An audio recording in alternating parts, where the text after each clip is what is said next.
I stand in support of the Women's Reservation Bill.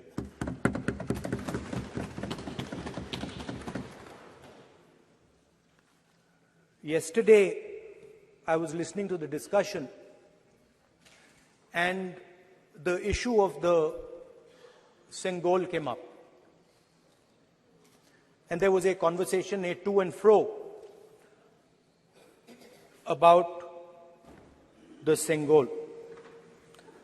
And also a little bit about the conversation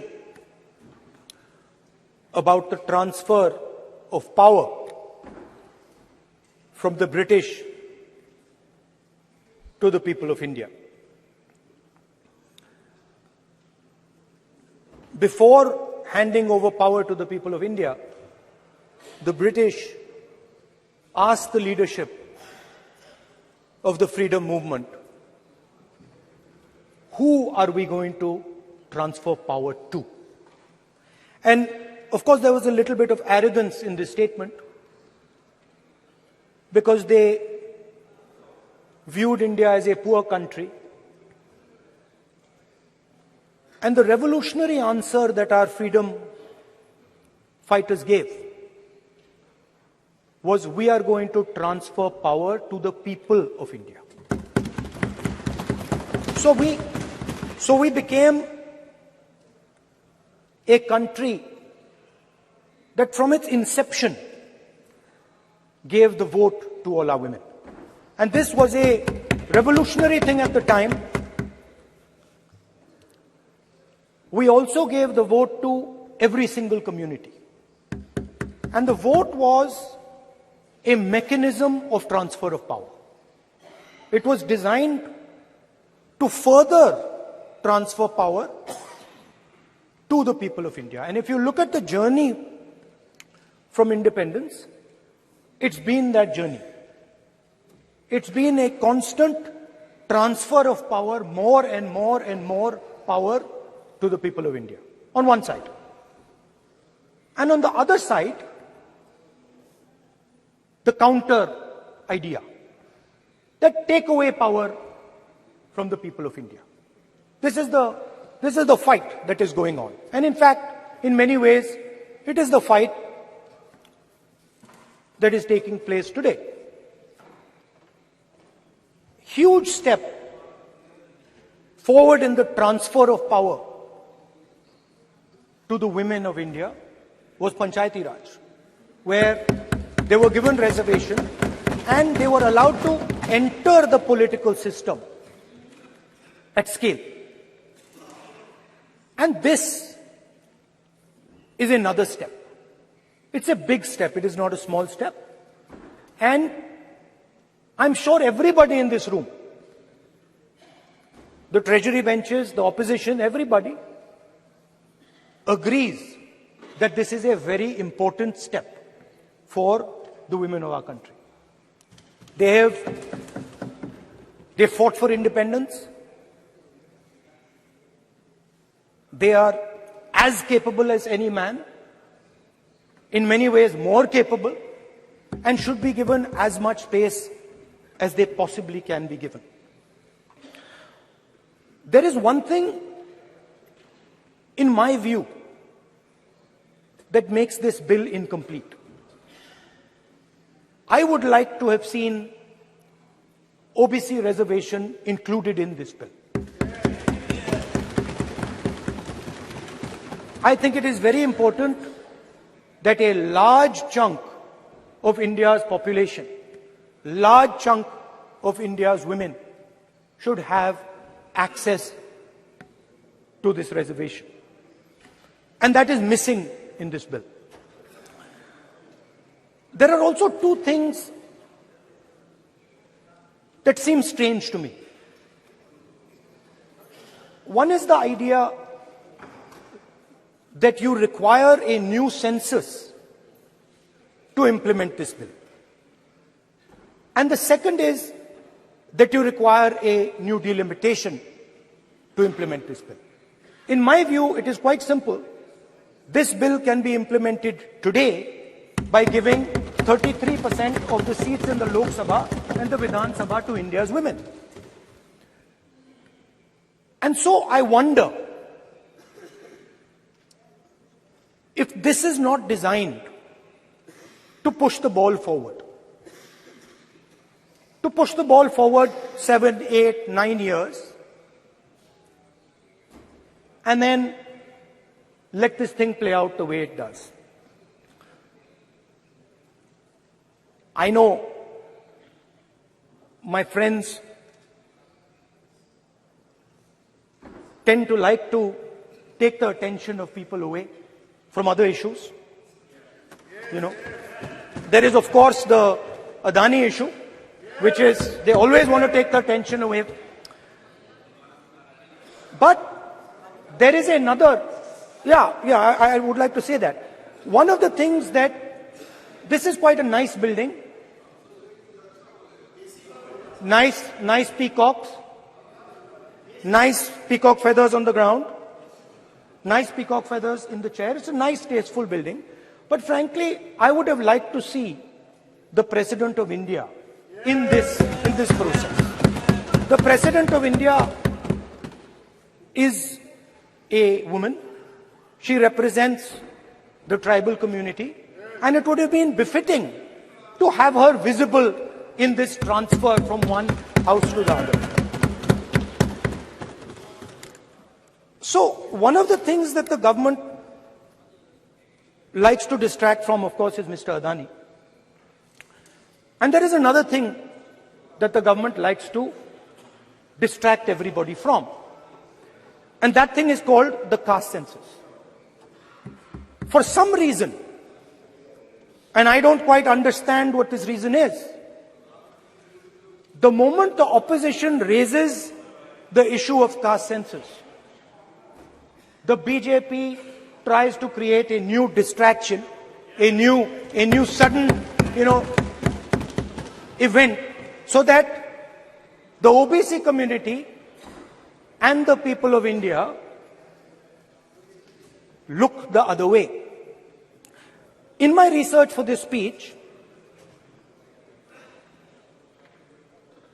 I took a look at the different institutions that define how our country moves forward. There are many. There is the Lok Sabha, Rajya Sabha, Vidhan Sabhas. There is the bureaucracy. There is the press. And there's the judiciary. And I looked with an eye to understand what is the participation of the OBC community in these institutions. मतलब हमारे जो institutions हैं उनमें OBC की भागीदारी कितनी है, ये सवाल मैं पूछ रहा था. और मैंने अलग अलग इंस्टीट्यूशंस में थोड़ा रिसर्च किया. जो सेंट्रल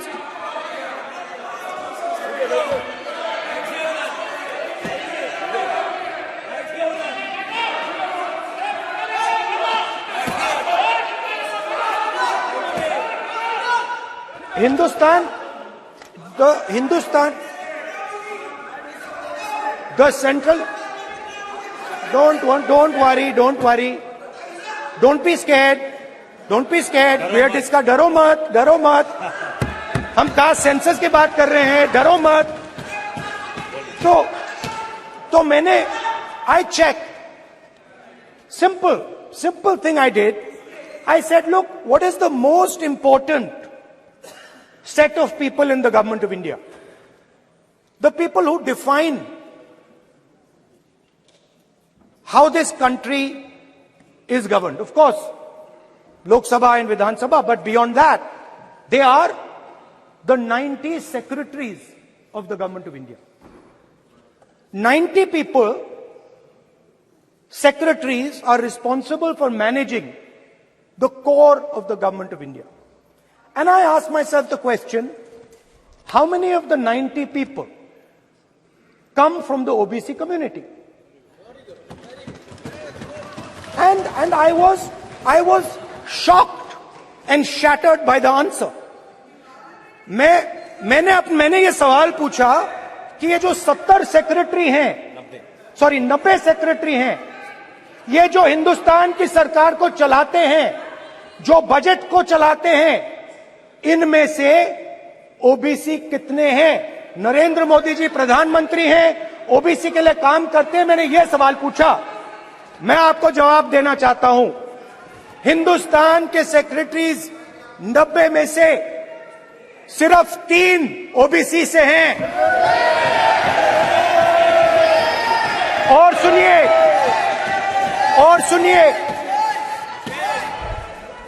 सुनिए, नहीं घबराइए मत, डरो मत।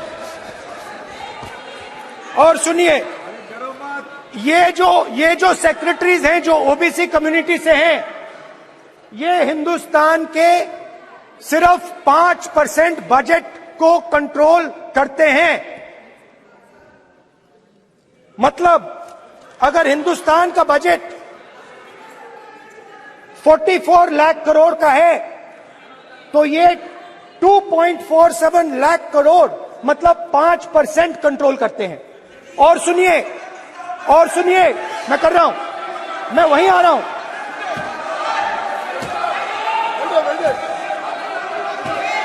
मतलब ये जो है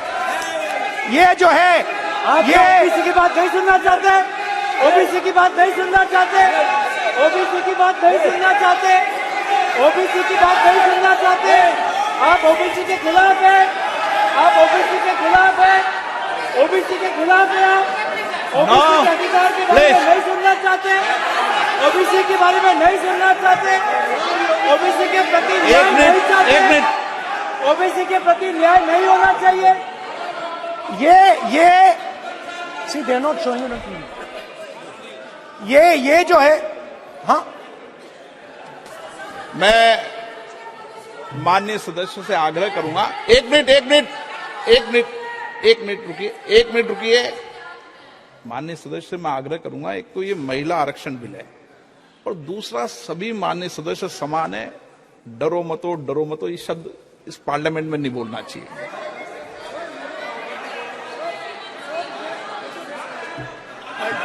सर, ये जो डिस्कशन है, sir, speaker sir, this discussion,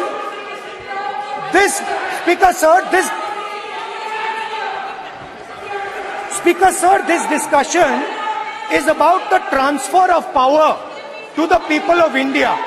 The women being one group of the people of India and the OBC community being another group of the people of India.